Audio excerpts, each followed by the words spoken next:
모두들 만성염증이란 말은 많이 들어보셨을 텐데요. 정확히 무엇인지 알고 계신가요?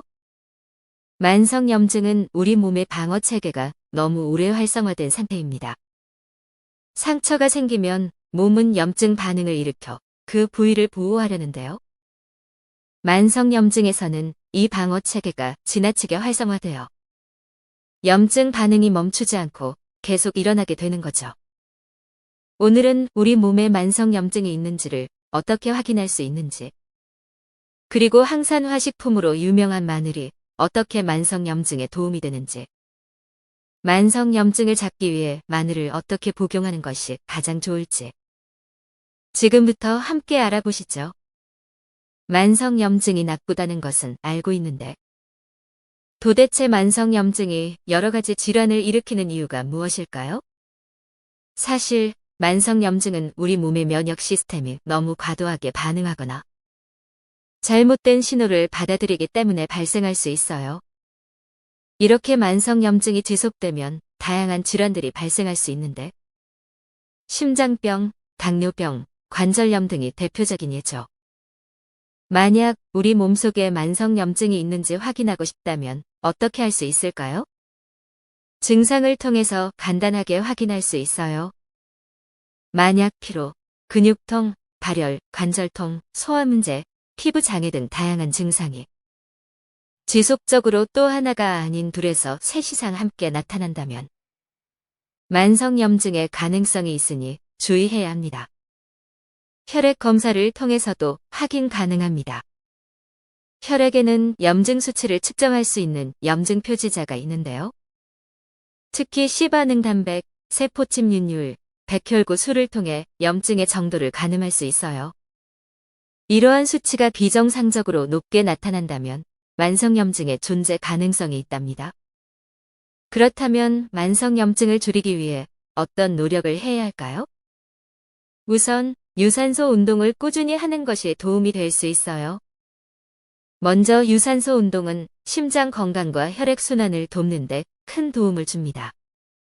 걷기나 조깅, 수영, 자전거 타기와 같은 유산소 운동을 일주일에 두세 번 꾸준히 30분 이상 하게 되면 체내 염증을 줄일 수 있다고 하네요. 두 번째로 햇볕을 쬐며 산책하는 것인데요. 우리 몸속 비타민 D는 꼭 햇볕이 있어야 합성되는데요.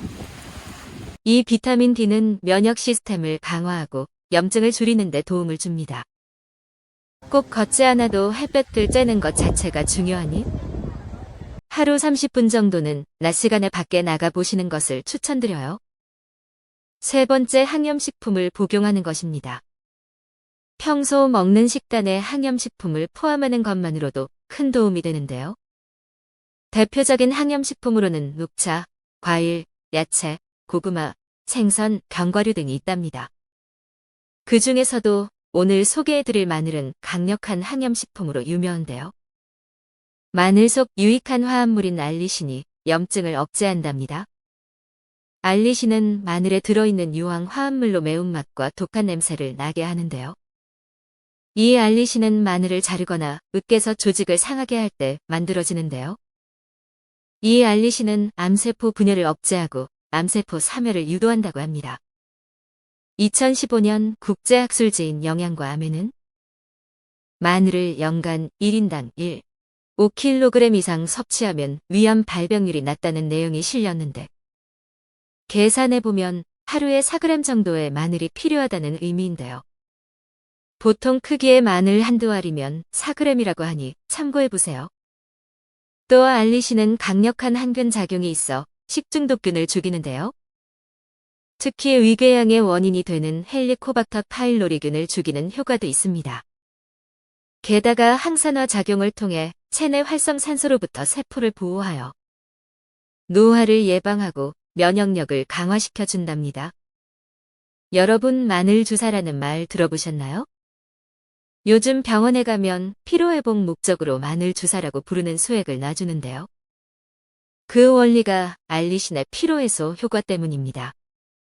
우리 몸에 비타민 B1이 부족하면 피로가 해소되지 않고 활력이 떨어지게 되는데, 이 비타민 B1이 체내에 흡수되는 것을 도와주는 성분이 알리신입니다. 특히 우리나라 사람은 쌀을 주식으로 해서 비타민 B1이 부족해지기 쉬운데요. 우리나라 요리 대부분에 마늘이 들어가는 이유가 있었네요. 이렇게 마늘은 여러 가지 기전으로 염증을 조절하게 되는데요. 이러한 항염작용으로 심혈관 질환, 관절염, 대사증후군 등 다양한 질환에서 염증을 줄이고 항상성을 유지하는 데 도움을 주게 되는 것입니다. 이렇게 좋은 마늘, 어떻게 먹으면 제일 좋을까요? 사실 마늘은 신선한 상태로 그대로 먹는 것이 가장 항염작용을 극대화시킬 수 있어요. 마늘에 유용한 화합물들이 가장 보존되어 있기 때문이죠. 특히 자외선을 조사했을 때 알리신 함량이 높아지기 때문에 마늘을 햇빛에 내어놓았다가 섭취하는 것이 좋습니다. 하지만 생마늘은 특유의 향과 맛이 강해서 다소 꺼려질 수도 있는데요. 이때는 가열하는 것도 나쁘지 않습니다. 사실 마늘을 가열하게 되면 마늘 속 알리신 생성이 줄어서 효능이 낮아지게 되는데요. 자르거나 다진 상태로 몇 분 두어서 알리신 생성을 많이 유도해 놓고 그 이후에 가열해서 복용하는 것도 한 가지 방법입니다. 마늘을 숙성시켜 만든 흑마늘로 복용하시는 것도 좋아요. 흑마늘은 일정한 온도와 습도에서 장기간 숙성된 마늘로 매우 부드럽고 고소한 맛을 가지고 있어요. 사실 흑마늘도 가열 과정을 거치기 때문에 알리신 함량은 조금 감소하지만 대신 S알리시스테인이라는 물질이 추가로 생성되어 항염작용을 강화시킬 수 있답니다. 또 마늘 특유의 향과 맛을 완화하고 부드럽게 섭취하고 싶다면 꿀과 함께 복용해보세요. 마늘과 꿀은 모두 항산화 효과와 면역력 증진의 효과가 있는데요. 특히 꿀에는 항균 작용과 면역 조절 효과를 가진 다양한 비타민과 미네랄이 함유되어 있어서 마늘과 꿀을 섞어서 드시면 마늘의 효능을 더욱 즐길 수 있답니다. 또한 마늘이 위벽을 자극해서 위장이 약하신 분들이 복용하기 힘든데 이때 꿀이 소화를 돕는 효소를 포함하고 있어서 마늘과 꿀을 함께 드시면 좋아요. 마지막으로 마늘을 복용할 때 주의해야 할 사항도 있어요. 마늘은 혈액 응고를 방해해서 혈전이 생기는 것을 억제하고 콜레스테롤 수치를 낮춰주는데요. 이런 작용 때문에 심혈관 질환을 예방하는 데 도움이 되기도 하지만 대신 혈전 용해제를 복용하는 분들은 꼭 의사와 상담한 후에 복용하는 것이 좋습니다. 또 마늘 속 알리신이 위벽을 자극하기 때문에 위장 장애가 있는 분들이나 위산과 관련된 문제를 가진 분들은 과도한 마늘 섭취를 피하는 것이 좋아요. 이렇게 유용한 마늘을 적절하게 복용하면 만성 염증을 줄이는 데 도움을 줄 수 있어요. 하지만 항염식품만으로 완전한 치료를 기대하기보다는 건강한 식습관과 생활 습관을 유지하는 것이 더욱 중요하답니다. 건강을 위해 조금씩 마늘을 즐기면서 만성 염증을 예방하고 관리하는 데 도움이 되었으면 좋겠어요. 건강한 마음과 몸으로 행복한 일상을 만들어가세요. 구독과 좋아요는 큰 힘이 됩니다.